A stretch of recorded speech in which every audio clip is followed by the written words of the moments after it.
At a charity gala, my husband decided to humiliate me. He put a joke item up for auction: dinner with my boring wife. The starting bid? $1. But then a stranger stood up from the back row. Jasmine felt a heaviness in her soul that didn't come from the elegant, perfectly fitted gown, but from a dull premonition that had been plaguing her all morning. It was the sensation of standing on thin ice, ready to crack beneath the weight of 7 silent years. This nagging feeling of emptiness and betrayal had become her constant companion, an invisible shadow that clung to her even in the brightest moments. The dress, custom-tailored in midnight blue velvet, had been Sterling's choice, not because it suited her, but because it served as the perfect, understated backdrop for his own brilliance. She was the silent, dark pedestal upon which his golden ego could be enthroned. The charity auction, the annual event where his firm, Vanguard Equity Solutions, VES, gathered the city's high society, had always felt more like an obligation than a celebration to her. She sat at her table, the expensive fabric of the dress seeming to choke her, and watched Sterling, her husband. She didn't see the charming department head everyone else admired, but the actor whose mask only cracked for her. "He is just a facade," a cold voice whispered in Jasmine's head. "And you handed him the blueprints for that fake building." He fluttered from group to group like a colorful butterfly. He joked effortlessly, shook hands, and showered women with hollow compliments. His smile was as broad as his limitless ambition, which glittered in his eyes, greedy and cold. He was a dazzling, perfect man for the public, who turned into a vacuum at home, sucking up all her energy. Jasmine watched him capture the attention of senior executives, striving to be the center of attention, and she knew how it usually ended, with a hollow triumph built on her invisible foundation. His success was their bitter, shared secret. All the brilliant reports, the complex financial models, the strategic analyses he presented so dramatically in meetings had passed through her hands. Sleepless nights, filled with numbers and analysis, were her lot, but he always reaped the rewards. It was the bitter rent for their marriage. She didn't grumble, nor did she demand recognition. Her love for Sterling, blind and all-consuming, had once been reward enough for her. Or had it only seemed that way? In truth, it had been the fear of emptiness, the fear of being nothing outside his shadow. A trauma deeply rooted in her youth, when her own father, a brilliant but chronically unsuccessful professor of history, had drilled into her, "Jasmine, the world forgets raw talent, but it celebrates the illusion of success. Be smart, but let others shine if you want to survive." This sentence had become her mantra. She had surrendered her light to Sterling because she thought they would survive in prosperity together. She had extinguished her own light to let him shine. Now, looking at his radiant, ice-cold face, Jasmine felt only emptiness, an endless plain in her chest. She was determined to break this invisible pact. The thought of the impending divorce, of the necessity of reorganizing her life, was overwhelming. The ballroom was full, a clamor of voices, the clinking of glasses. Muted music created an atmosphere of light gaiety and ostentatious, almost obscene wealth.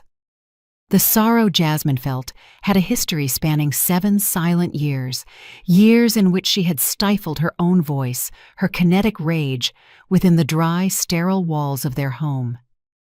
She thought back to her small, almost overgrown backyard where she had once planned to build a small retreat and set up her own analysis room to finally write a book on macroeconomics. She had even drafted the title, The Silent Architecture of the Market. The book was meant to give her back her lost recognition, a monument to her suppressed talent.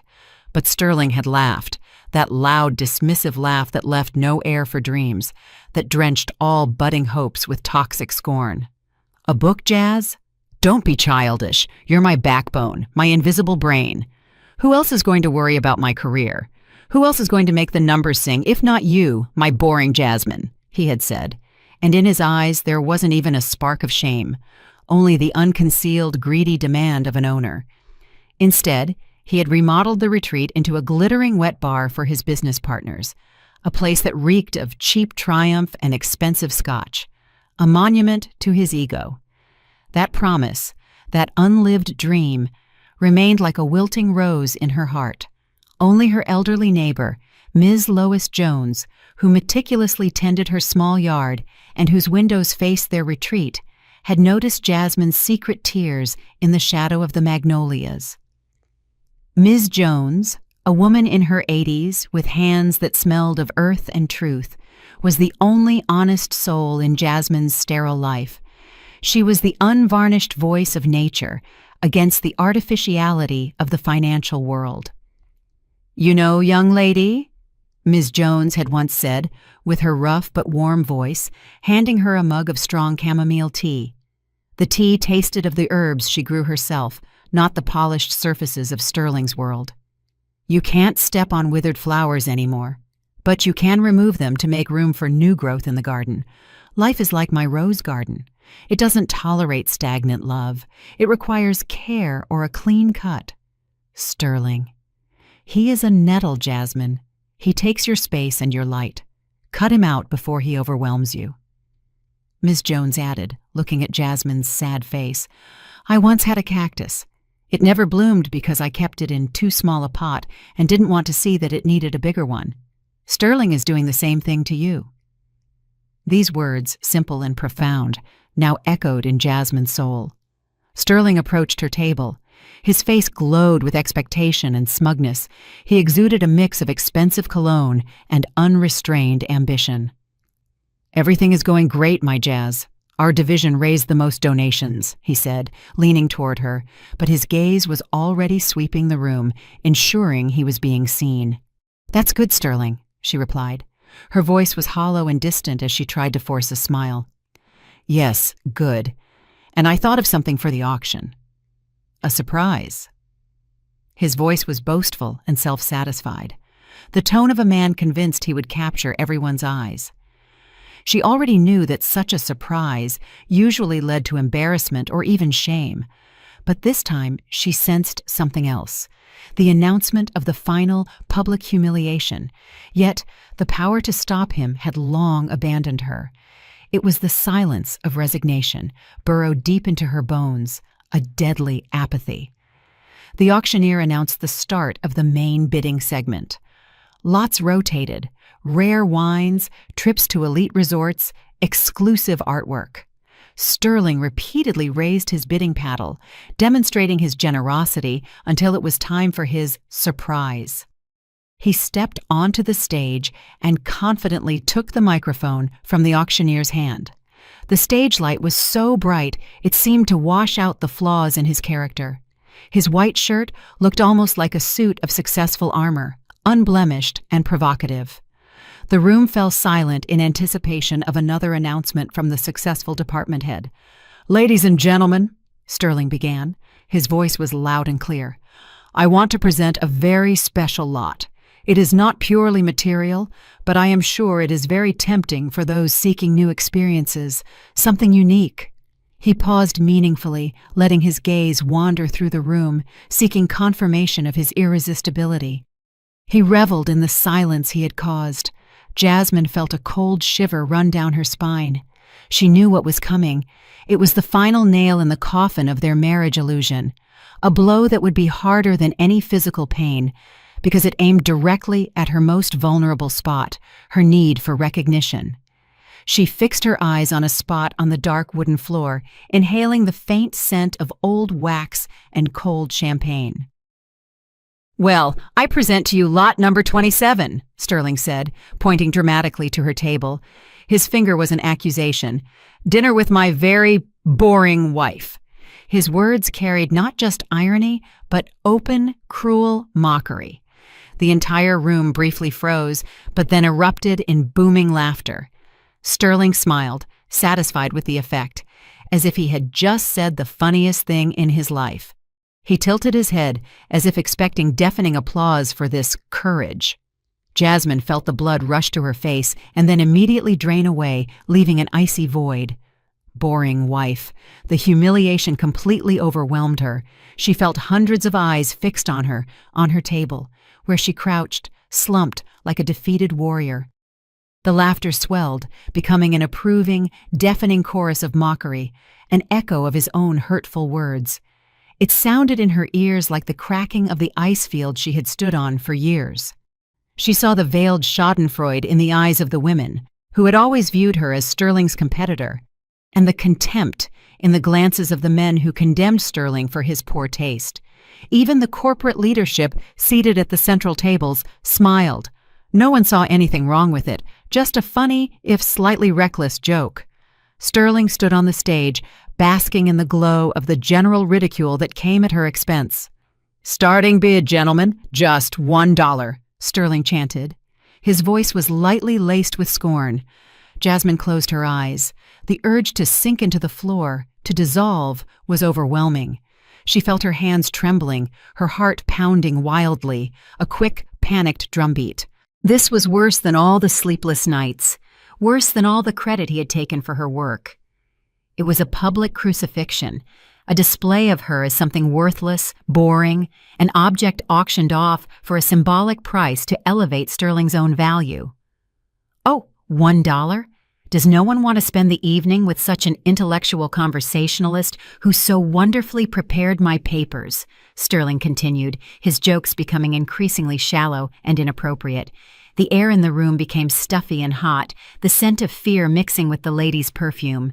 Tears stung her eyes, but she couldn't let them fall. Her throat spasmed shut, as if she were hanging from an invisible rope. Jasmine clenched her hands into fists beneath the table.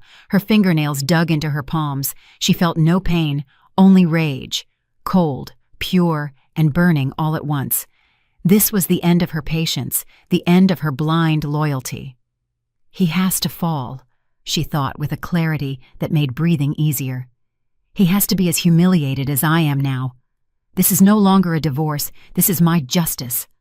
In that moment, something tore inside her. Not like a fine thread, but like a thick, rusted cable connecting her to this man and this life. $5, someone shouted from the crowd. "10, cried another, and the voices merged into a mocking choir. Jasmine looked at Sterling. He looked back at her, but there was no spark of remorse in his eyes, only triumph, the taste of victory. It became clear to her that she had always been just a backdrop for him, a useful tool, an object to be ridiculed to demonstrate his own importance. Suddenly the laughter ceased. The room froze. The silence was so dense one could hear the attendees breathing. From the back rows, where the truly significant, unapproachable, invited guests sat, a tall, imposing man rose. He wore an impeccable dark gray suit that absorbed the light and underscored his authority. His posture was regal, his gaze sharp, cool, and piercing. It was Dr. Silas Thorne, known in business circles as the Architect, a master headhunter, a man who could track down any talent and win it for any company by realigning careers. His presence at the auction was unexpected and honored the event.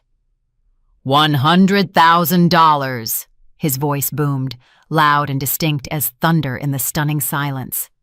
The amount was monstrous. The number acted like a physical force, stifling the mockery in its infancy. The room was utterly quiet. No one had expected such a turn. Sterling on stage looked dumbfounded. His smug smile had slipped away. His mouth was slightly open. The silence seemed to steal his breath. Dr. Thorne slowly, almost majestically, strode down the aisle, his gaze fixed firmly on Jasmine. Every step was filled with dignity and unwavering self-assurance. The entire atmosphere around him seemed to crackle with electricity. The tension was almost physically palpable. He moved with the controlled calm of a hunter who knows his prey will not escape him. He stopped at Jasmine's table, extended his hand to her, and said in a deep, resonant voice, "Pardon me, Mrs. Vance. Dr. Thorne?" Jasmine looked up at him. There was no pity in his eyes, no curiosity, only respect and a deep, unobtrusive understanding.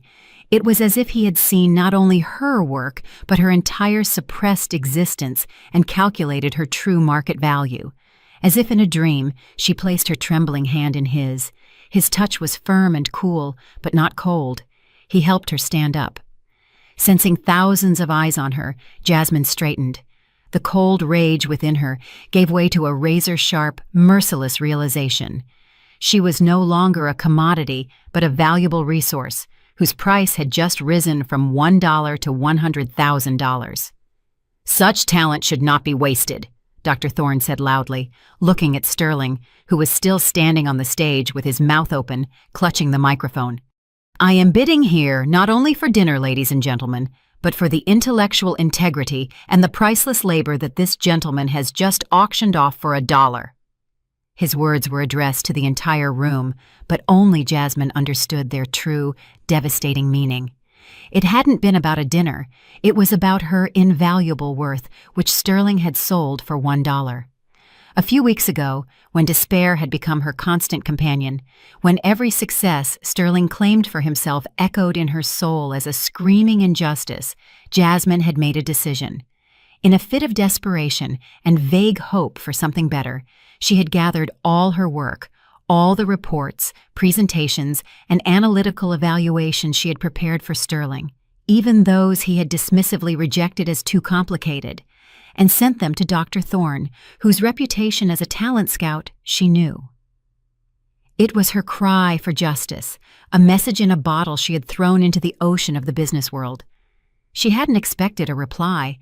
It was more a last act of self-respect, but the answer had come, and now he stood before her like a savior, rescuing her from this humiliation. A savior who had priced her dignity at a figure that overshadowed Sterling's entire career. She had thrown her own lifeline, and he had grasped it. Dr. Thorne gently but firmly turned her toward the exit. The room was still silent, not knowing how to react. Sterling was speechless, immobile. He stared after the departing Jasmine as if seeing a ghost that embodied his own downfall. "We will speak tomorrow morning," Dr. Thorne said softly as they left the room. "Your resignation is already prepared. You just need to sign. This is the last humiliation you will have to endure." He added, "An excellent offer awaits you, Mrs. Vance. A life in which you are no longer a boring wife, but the architect of your own success." Jasmine merely nodded, unable to utter a word. She felt a massive, stony burden fall from her shoulders. The expensive fabric of her dress now felt feather-light. This was not just a walk out of the ballroom, it was the irrevocable exit from her old life, an act of liberation. Outside, a cool, fresh autumn wind blew, driving the stale smell of wealth and vanity from her lungs. She inhaled deeply. The air smelled of rain and a new beginning, of freedom and wet stone. She got into Dr. Thorne's car, whose interior smelled of leather and cool efficiency. She did not look back at the brightly lit window of the ballroom where her old cage had stood. In the morning, Jasmine did not sleep. She packed her things, her wardrobe, her beloved analysis books, and, most importantly, the collected notes that revealed the chaos in Sterling's system, the key to his downfall. Sterling was still asleep, deep in his careless, almost childlike slumber, apparently unaware that yesterday evening had become a point of no return. In the pre-dawn light, as the first gray rays filtered through the bedroom window, Jasmine looked at his face. It was the face of a man who had used her for years. No wave of nostalgia, no spark of old love stirred in her, only the cold, pure rage that had frozen into a steely resolve in her heart. She saw the fine lines of arrogance around his mouth, which she had once interpreted as a sign of his strength. Now she saw only weakness, the arrogance of a man who believed he could bend the laws of nature. Jasmine wrote a brief notice of resignation and placed it, along with a personal letter, on the living room table. The letter contained only one sentence, borrowed from Miss Jones. "I cut the nettle to make room for new growth in the garden. The rent for my sacrifice is now due, Sterling." She did not wait for him to wake up. She left the house, whose walls had been a prison for her for years, without looking back, without a sound that would betray her departure. The dawn greeted her with the metallic scent of wet asphalt and the promise of a new beginning. When Dr. Thorne met her at a cozy, elegant cafe in Midtown Manhattan, Jasmine felt surprisingly calm, almost unmoved. A slight, professional smile played on his face, yet there was seriousness and business acumen in his eyes. She immediately sensed this was a person who valued not only emotions, but performance and integrity. He wore a light scent of bergamot, sharp and clear. The scent stood in stark contrast to Sterling's heavy, sweet cologne. Dr. Thorne was the scent of truth. Sterling was the scent of illusion. "Have you made a decision, Mrs. Vance?" he asked, handing her the menu. "I resigned," she replied curtly, and it sounded like a judgment on her past life. For the first time in years, she didn't have to hide behind anyone. She didn't have to choose her words carefully not to hurt anyone's vanity. It was a breathtaking freedom to hear her own voice, now clear and without a tremor. "Excellent!" Dr. Thorne nodded, his gaze sweeping over her face, lingering for a moment on the determination in her eyes. He seemed to be assessing not only her professional qualities, but also her inner readiness for radical change, her capacity for rebirth. "You have caught fire, Mrs. Vance, and that is excellent motivation. I have already spoken with the management of Crestwood Capital Group, CCG. They are very interested in your experience and, shall we say, your unique knowledge. The position is that of Senior Lead Analyst, a completely new division that we will build under your leadership. Complete freedom of action, resources, a commensurate salary that triples your current income, plus results-based bonuses, and of course, full recognition of your contributions. No more boring wives and $1 bids." The last phrase was spoken without the slightest mockery, only with a hint of understanding and respect. Jasmine felt something happen inside her, as if the ice surrounding her soul was cracking and melting. For the first time in a long time, she felt valued, not as someone's appendage, but as an independent personality, a top-tier professional. "I accept," she replied, and her voice carried a steely resolve she hadn't expected from herself. This was not just an acceptance. It was a declaration of her right to a dignified life and career. Revenge would be the byproduct of the assent. "Wonderful." Dr. Thorne took a sip of coffee. "You can start immediately if you wish. We have already prepared your workspace. And by the way, Mr. Theodore Harrison, the CEO, is counting heavily on your help in a delicate matter.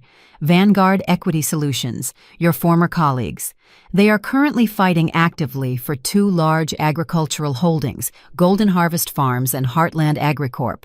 They are our main competitors in that segment, and they hold those clients with an iron fist. Your knowledge of them would be invaluable."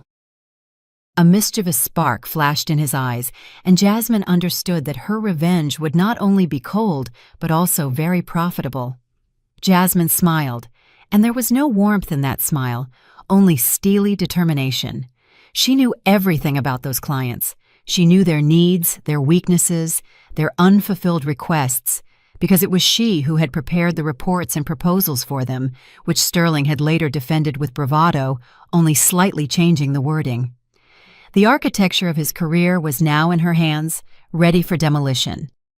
Her first days at Crestwood Capital Group were like a bath in the clear, cold sea after years in a stuffy, warm room. Her new office was a temple of functionality, minimalist with lots of glass and a panoramic view of the harbor where the large ships lay, a symbol of the wide world of possibilities. She enjoyed the clean space, smelling faintly of fresh paint and polished wood. There was no stuffy air of Sterling's ego here, and no trace of his dominant cologne. Here, there was only her performance. Dr. Thorne, who now proved to be a true mentor, not only introduced her to her duties, but also fostered her visions. "You have a gift, Mrs. Vance," he told her once during a meeting where she presented a complex risk assessment. "You don't just see the numbers. You see the people behind them and the mistakes that arise from arrogance and complacency. Use that knowledge. See it not as revenge, but as strategic justice, the payment for your suppressed creativity. You are only taking back what was stolen from you." This concept of retribution achieved through superior performance became Jasmine's inner code. She remembered every unsatisfied demand, every complaint about bureaucracy and slowness at Vanguard Equity Solutions, every missed opportunity, every sigh of disappointment that Sterling preferred to ignore to avoid disrupting his peace.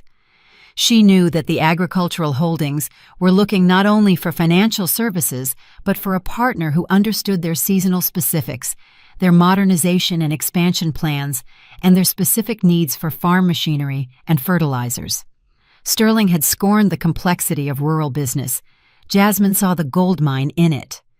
"I have a few ideas, Dr. Thorne," she said, and her voice carried cold confidence. "VES is too cumbersome and too fixed on its own standard schemes to recognize their true needs. They offer general solutions, while Golden Harvest Farms and Heartland AgriCorp have long been looking for an individual approach, more flexible credit terms, and most importantly, innovative investment solutions that their current partners cannot provide. We can offer them not only financial services, but a complex development strategy that allows them to reach a new level, optimize costs, and increase profits." If you're enjoying Jasmine's story so far, tap the like button. It really helps me see who's following along. And if you love stories like this, don't forget to subscribe to Betty's Stories for more. Now, let's continue. Jasmine's real transformation is just beginning. The next day, to the surprise of colleagues at Vanguard Equity Solutions, Jasmine's first stop was the Human Resources Department. "Mrs. Vance, did you need something?" asked the HR director, Ms. Renee Jackson, visibly surprised by her early visit. Her look was full of curiosity and slight concern. She was holding a lavender stress ball, trying to cope with the stress prevalent in Sterling's division. "I have submitted my resignation," Jasmine said firmly, handing her a folded sheet of paper. There wasn't the slightest shadow of doubt on her face, only the calmness of absolute certainty. Ms. Jackson took it, scanned it, and her eyebrows shot up in astonishment. "But why?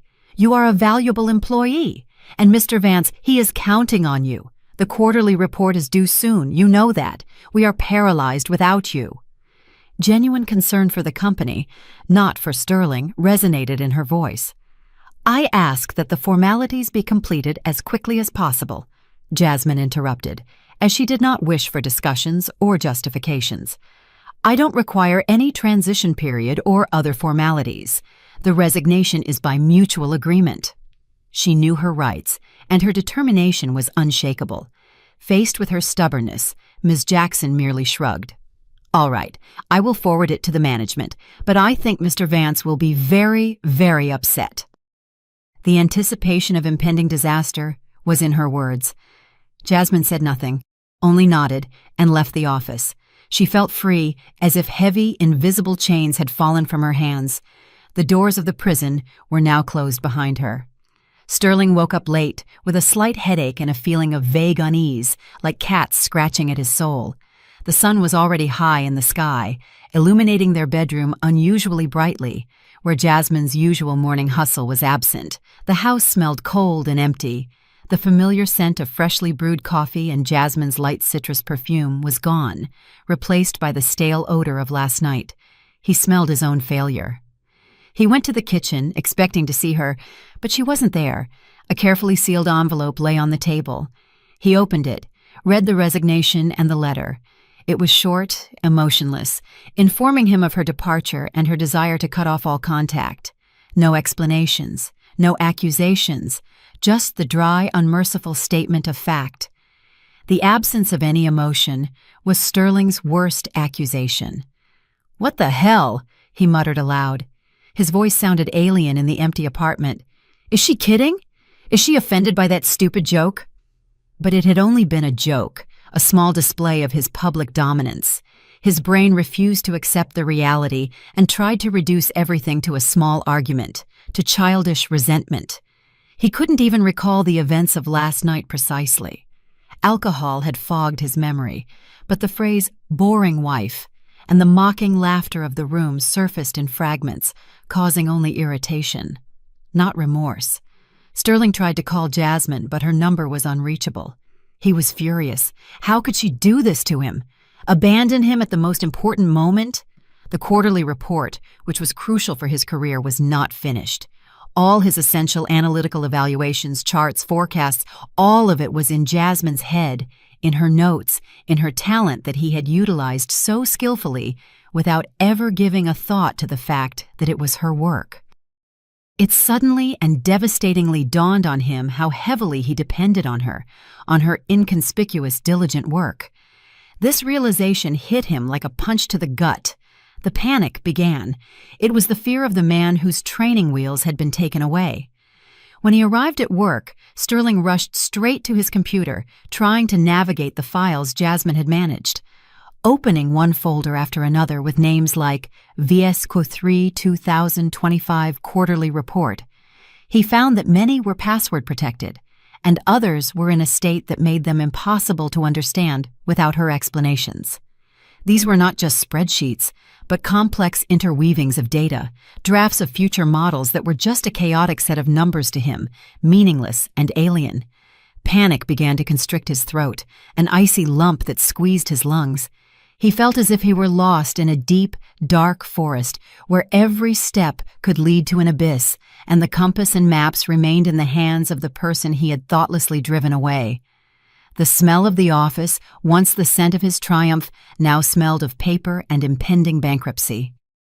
"Ms. Jackson, has Mrs. Vance really left?" he asked the HR director, barely able to hide the tremor in his voice, trying to give it a casual tone that fooled no one. He was sweating cold. "Yes, Mr. Vance, the resignation has been signed. She won't be here today. By the way, she requested all documents by mutual agreement to waive the notice period," Ms. Jackson replied dryly, closing her folder and turning away. To her, he was just another tyrant who had lost a valuable employee. "But why? Because of yesterday? It was just a joke. And the report? The quarterly report!" Sterling raised his voice. It tipped into hysteria, betraying his utter desperation. "Mr. Vance, that is not within my jurisdiction. I am just doing my job," Ms. Jackson answered dryly, closing her folder and turning away. For her, he was just another self-important man who had lost a valuable employee. Sterling wandered through his office, trying to piece together the scattered data, but nothing worked. His talent was presenting ideas, talking, selling what someone else had created. Without Jasmine, he turned out to be completely helpless, like a puppet without strings, like an engine without fuel. Every file, every line of code, every spreadsheet was dead to him without her explanation, encrypted with a code that was invisible to him. He felt the ground being pulled out from under his feet, how his life, built on someone else's work, began to crumble. The division he had been so proud of now looked like a house of cards that threatened to collapse at the slightest breeze, and he himself was its weakest link. He had to wander around for hours just to find the data that Jasmine would have found in minutes. The cold sweat of failure covered his forehead. His hands trembled, and he nearly shattered the expensive designer lamp on his desk. Meanwhile, the devastating blow was executed with icy precision. Jasmine, at her sun-drenched desk at CCG, finalized the last presentation. In just a few days, she had developed a strategy that exposed and corrected Sterling's errors of the past few years.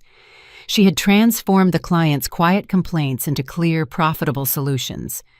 She felt no joy, but a deep, satisfying calm. It was the calm of a surgeon who had pulled a rotten tooth. The result was quick to follow.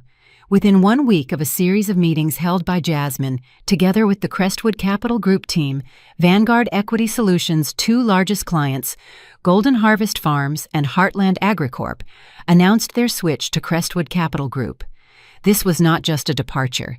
It was an exemplary flight caused by the incompetence of the competitors, a devastating blow to Sterling's firm.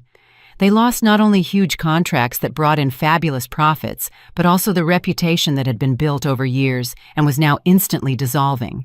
The entire industry was talking about Crestwood Capital Group as the new strong player capable of changing the rules of the game, and about Vanguard Equity Solutions as a company losing its edge and falling behind the times. Sterling became synonymous with a department head who had sold his company's brain for $1. Panic erupted at Vanguard Equity Solutions. Chaos reigned in the finance division, which Sterling couldn't control. The numbers didn't align. Forecasts collapsed. Investors began to worry. Sterling, unable to complete the quarterly report, wandered between divisions, trying to shift the blame onto everyone but himself. His face was pale, his eyes glittered feverishly from lack of sleep and stress. He barely ate. His clothes hung loosely on his body, once so impeccable. He lost the aura of his former success within days. "How can this be?" he roared at his subordinates, gesticulating wildly. "Don't you see that that we have problems? Where is the data on these clients? Why did we lose them? Why couldn't anyone keep them?" He searched for culprits but found only confusion and helplessness in the eyes of his employees. But his subordinates could only shrug. Without Jasmine's system, without her analytical acumen, they were lost. Her absence felt like the amputation of a vital organ. His division was paralyzed, and without his right hand, Jasmine, he had accomplished nothing. The news of the loss of the key clients was the final straw. He felt the office walls closing in, his lungs unable to draw enough air, as if he were suffocating on his own failure. He had to lean on the office doorframe to keep from collapsing. The call from his boss, Mr. Theodore Harrison, was short and sharp, sounding like a death knell. There was not the slightest shadow of former politeness in his voice, only cold fury. "Mr. Vance, get up here immediately and don't try to invent another excuse. I need facts, not one of your fairy tales." Sterling entered his boss's office, feeling his legs turn to jelly. Every step was heavy, as if he were walking through quicksand. Mr. Harrison sat at his desk. His face was stone, his eyes flashed with disappointment and anger. An ominous folder with the Crestwood Capital Group logo lay on the desk, all too familiar, like a brand of shame. Beside it lay papers with the contracts from Golden Harvest and Heartland Agricorp, but already with different stamps, different numbers, and a completely different degree of elaboration. The room smelled of cold coffee and bitter defeat. "What is going on here, Mr. Vance?" Mr. Harrison said. His voice was deep and menacing, like the harbinger of a storm that had already broken. "We have lost 2 of our largest clients. 2. That is losses in the tens of millions that you have inflicted on the company. Those are reputation losses that no money in the world can measure, and they have undermined the trust of our partners. Can you explain this? I expect a reasonable explanation. No more empty phrases." He looked at Sterling with a piercing gaze that seemed to bore right through him. Sterling began to mumble something about unfair competition, about a difficult market situation, about Crestwood Capital Group engaging in dumping, but his boss interrupted him abruptly, almost shouting, and slammed his fist on the table. The impact made the cup on the desk rattle. "Enough, Mr. Vance. That is a lie, and you know it. Look at this." He shoved the folder sharply across the desk.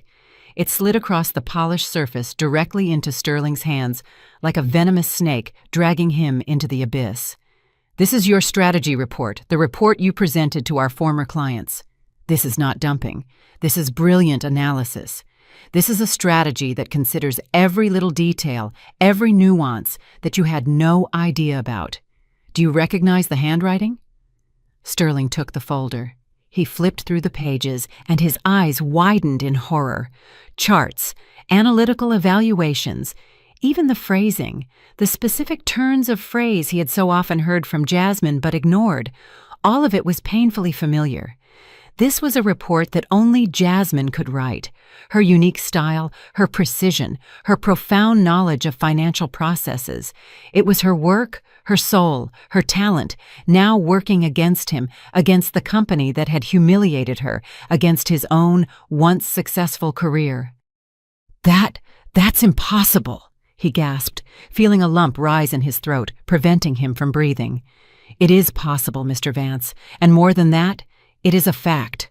You lost a key employee, a person who, as it turns out, did all the work for you. All your brilliant reports, all the successful presentations, all your strategic decisions, that was her work. And now that person is working for our competitors, using her knowledge of us to destroy us." Mr. Harrison's voice filled with rage. His face was red with indignation. "You completely ruined her division. You put the company in jeopardy. Without her talent, Mrs. Vance could have made millions for us. But with you, she led us into the red. You let her go. You made a public mockery of her in front of the entire company, and she turned out to be the only one keeping your pathetic division afloat.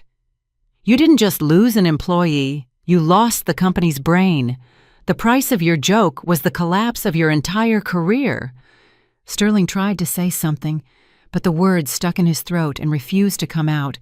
His humiliation was complete and total. He understood that it was pointless to argue, that every word he spoke would just be an empty sound. All his schemes, his assumed merits, his lies, all of it collapsed in an instant, like a house of cards he had so carefully built on foreign shoulders, on foreign talent. "I have made a decision, Mr. Vance," Mr. Harrison said.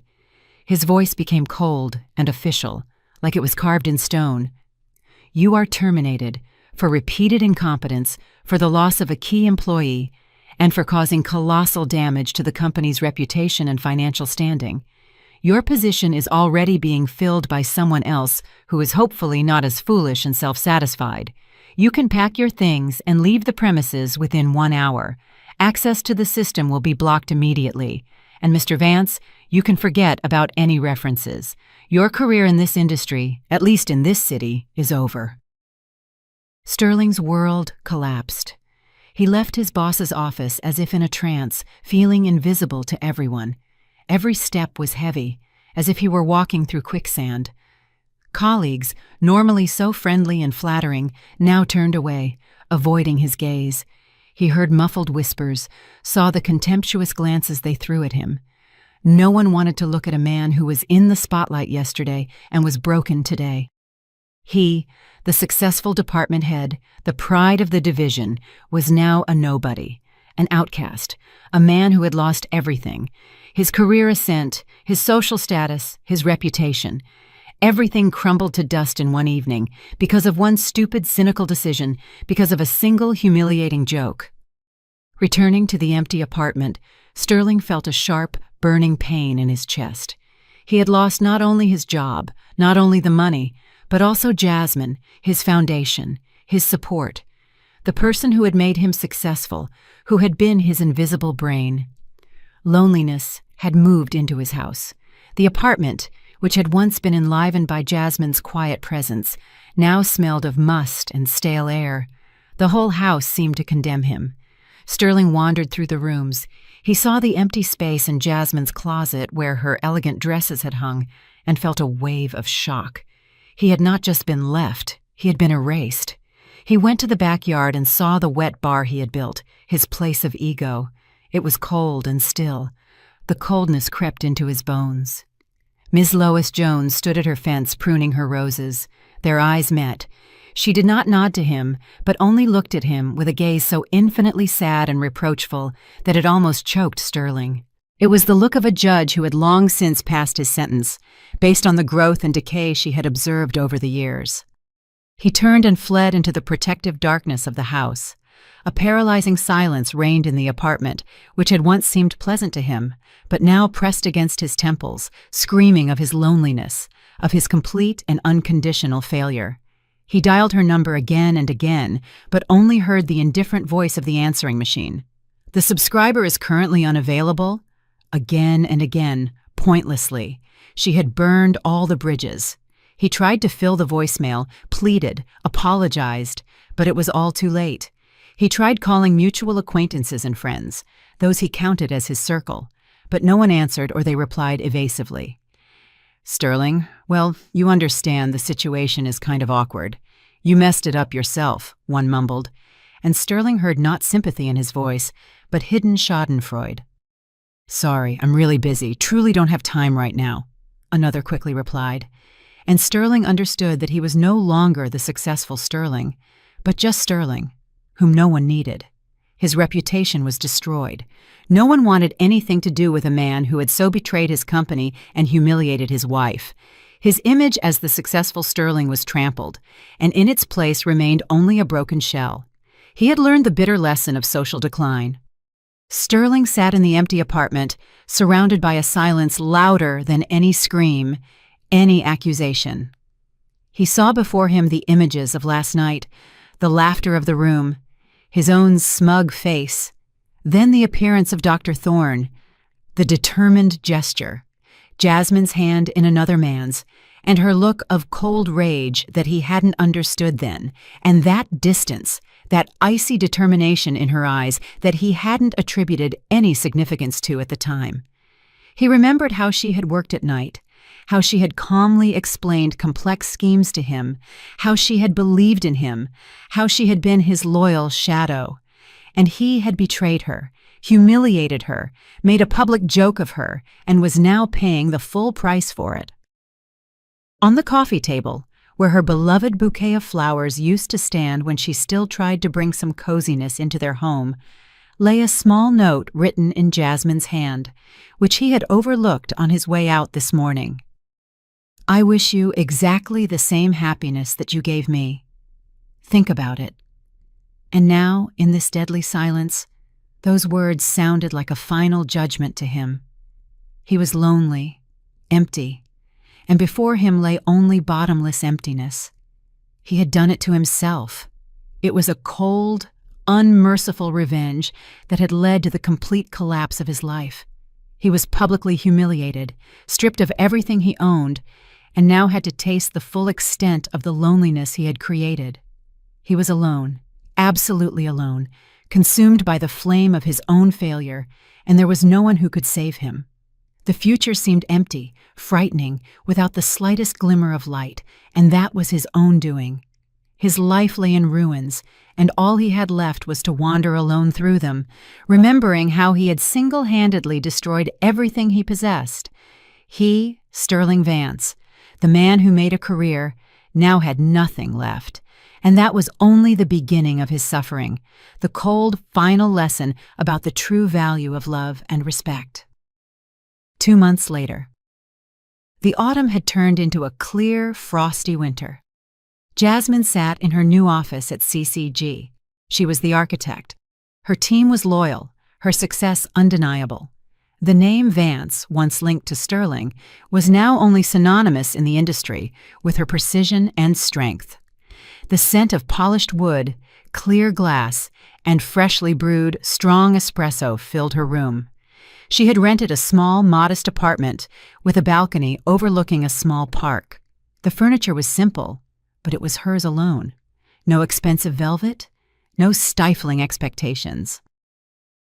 One Saturday afternoon, she drove back to her old house, not out of nostalgia, but to settle one last matter. She needed the final boxes of her professional books that Sterling had put in the garage. As she parked her car on the roadside, she saw Miss Lois Jones in her yard. The old woman was deep in her work, surrounded by a sea of dry leaves and the bare branches of the roses. Jasmine no longer felt rage, only a slight, almost academic sadness about the futility of the lost years. She walked to the fence. "Miss Jones?" The old lady slowly straightened up. Her eyes, sharp as ever, recognized Jasmine immediately. There was no surprise in her gaze, only deep, silent satisfaction. "Ah, Jasmine," she said. "I knew you'd be back. I was waiting for it." She waved Jasmine into her yard. The air smelled of damp earth and the promise of the next spring. "I'm just picking up some books. I just wanted to see you and say thank you," Jasmine said softly. "Your words, they were the cut." Miss Jones smiled, a smile that deepened the lines around her eyes. "Every garden needs a winter, Jasmine, a time of hardness to recover for the new bloom. Your winter is over," she added. "You see, Jasmine, the rose that is not pruned goes wild and spends its energy on unnecessary growth. Sterling was like such a rose, too much show, no substance. But you freed yourself and are now a plant striking new roots." She pointed with her rough, work-worn hand to a spot in the yard. "See what happened to the wet bar? It's empty. It's cold." "Yes, Sterling is no longer here," Jasmine said. "He lost everything." "That is the law of the garden, Jasmine. You reap what you sow. He sowed loneliness, and he will reap loneliness, but you made a clean cut and prepared the soil for something true." Miss Jones looked deep into her eyes. "How are you really, Jasmine? Not the architect, but the woman, Jasmine felt tears well up in her eyes for the first time in months. They were not tears of pain, but of relief. "I am alone, but I am not lonely," she whispered. "I have my work, which is mine, and for the first time I have found my own worth. I am building my own foundation, and it is stable." "That is the rebirth," Ms. Jones said, placing a hand on her arm, a touch that was surprisingly firm and warm. "Don't forget, young lady, the greatest happiness is being your own gardener. Tend your new roots. Revenge is just the necessary weeding. Life is the growth that follows. Don't be afraid of the cold earth, Jasmine. It is the cradle of life." Jasmine nodded. She understood. The liberation was not losing Sterling. The liberation was discovering her own strength. With a smile that was deep and genuine this time, she said goodbye to the old gardener and walked toward the house. She felt the cold wind, but now it seemed to cleanse her soul instead of freezing it. She was the architect, and she was the gardener. Her new life had just begun. 3 years later, the legacy of Justice Jasmine, now known as Dr. Jasmine Reed, stood on the stage of the annual Financial Congress. She no longer wore midnight blue velvet, but a gray pantsuit that radiated authority but didn't stifle. She spoke not about numbers, but about the architecture of stable success, a philosophy she had established at CCG herself. Her voice was clear, her presence undeniable. She was the woman whose talent had changed the game. After her presentation, as the applause subsided, Dr. Thorne approached her. "Brilliant, Jazz. We are proud. That is the true revenge, superiority, not destruction." "The destruction came by itself," Jasmine replied softly. "I just reorganized the building blocks." She had heard about Sterling. He had never gotten back on his feet after his termination. He worked as a consultant for small, obscure firms, struggled with debt, and desperately tried to call his old circle of acquaintances. He had learned that illusion doesn't last long without substance. His loneliness had become so deep that he often sought out the wet bar in his abandoned yard as his only refuge. It no longer smelled of expensive scotch, but of damp wood and despair. However, Jasmine had planned one last, instructive act. With her new, more than 3 times higher salary, she bought back the house that Sterling had to sell because of his debts. Not to live in it, but to give it to Ms. Lois Jones. She drove to the house one last time. Ms. Jones was already at the fence. She did not look surprised. "I heard you're the new owner," Ms. Jones said and smiled. "A beautiful gesture, Jasmine." "It's not a gift, Ms. Jones. It's a foundation. The foundation for undiscovered talent. I will tear down the wet bar and build a small library there where young people can study in peace, right where Sterling celebrated his ignorance." "And the garden?" Ms. Jones asked. "The garden belongs to you," Jasmine said.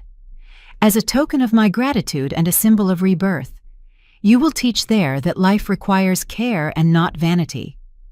Ms. Jones nodded, her eyes teary. "That is the most beautiful form of justice, Jasmine. What was stolen becomes a tool for good. Life is the highest lesson." Jasmine drove away, looking in the rearview mirror. She saw Ms. Jones in her small yard, ready to nurture the new roots. She took a deep breath. The cold wind of success now seemed warm. She was no longer Sterling's boring wife. She was Dr. Jasmine Reed, the architect of her own life and the gardener of her own soul. And that was her true, priceless triumph. She had arrived.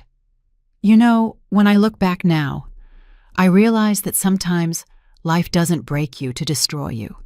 It breaks you open, so you can finally see who you really are. For years, I thought love meant sacrifice and silence, that strength meant holding everything together, no matter how much it hurt. But the truth is, strength is not about enduring pain. It's about having the courage to say, enough. It's walking away from what dims your light, even when your heart trembles. Losing everything was the best thing that ever happened to me, because in that loss, I found myself. I learned that peace is not given by others. It's built inside you, step by step, with every boundary you set and every dream you protect. So if you're listening right now and feel trapped, remember, your story isn't over. You can start again. You can rebuild from ashes and rise stronger than before. I'm living proof of that. If you agree with me and liked my story, show it by giving this video a like. Let's see how many of us are out there. I'm really curious, from which city and at what time are you listening? Write it in the comments. And if you'd like to support my journey, you can send me a small donation. Thank you for listening and for sharing your precious time with me. For more life stories like this, check out the other videos on my channel and subscribe. On the screen, you'll see 2 new life stories I'm sure will touch your heart. Click one and start listening right away. With love, Betty.